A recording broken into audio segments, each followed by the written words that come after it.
अस्सलाम वालेकुम दोस्तों, कैसे हैं आप सब। उम्मीद करती हूँ आप सब खैरियत से होंगे।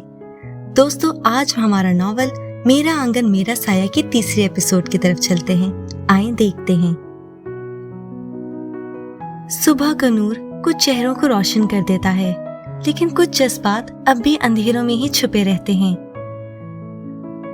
अगले दिन आलिया सुबह आहिस्ता से उठती है, खिड़की के पास जाकर सूरज की रोशनी को देखती है। उसके चेहरे पर अभी भी थकन है, मगर उसमें एक नई सोच भी है।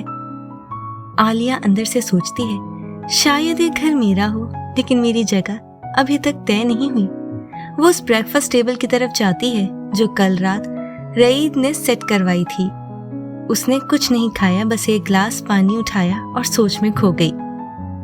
आलिया गार्डन की तरफ जाती है। हर तरफ खामोशी है, सिर्फ हवा की आवाज और कुछ फूलों की खुशबू। अचानक उसके पीछे कुछ कदम की आवाज आती है। आलिया घूमती है। रईद वहां खड़ा होता है। वो आर्मर के बगैर है, एक सिंपल ट्यूनिक पहना हुआ है। रईद कहता है, तुम ठीक हो? आलिया कुछ कहने लगती है, फिर चुप हो जाती है। आलिया धीरे से कहती है, मैं समझने की कोशिश कर रही हूँ सब कुछ।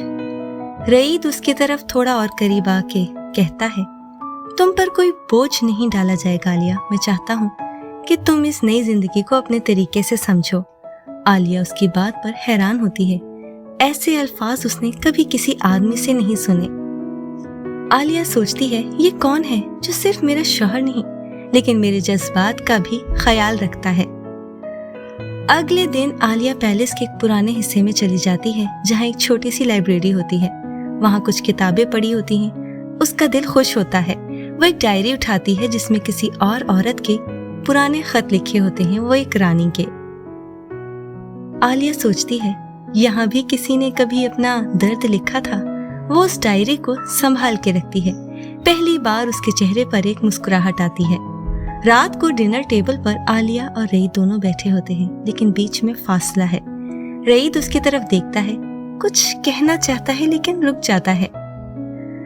रईद कहता है, कल से तुम्हारे लिए राइडिंग लेसन्स अरेंज किए गए हैं, तुम अगर चाहो तो। आलिया उसकी तरफ देखती है, फिर सिर्फ हाँ में सर हिलाती है। जहाँ लफ्ज कम हो जाते हैं, वहाँ इज्जत और खामोशी एक नया रिश्ता बनाते हैं। ये थी हमारी आज की तीसरी एपिसोड। आगे की एपिसोड्स के लिए हमारे साथ जुड़े रहें। अपना ख्याल रखें। अल्लाह हाफिज।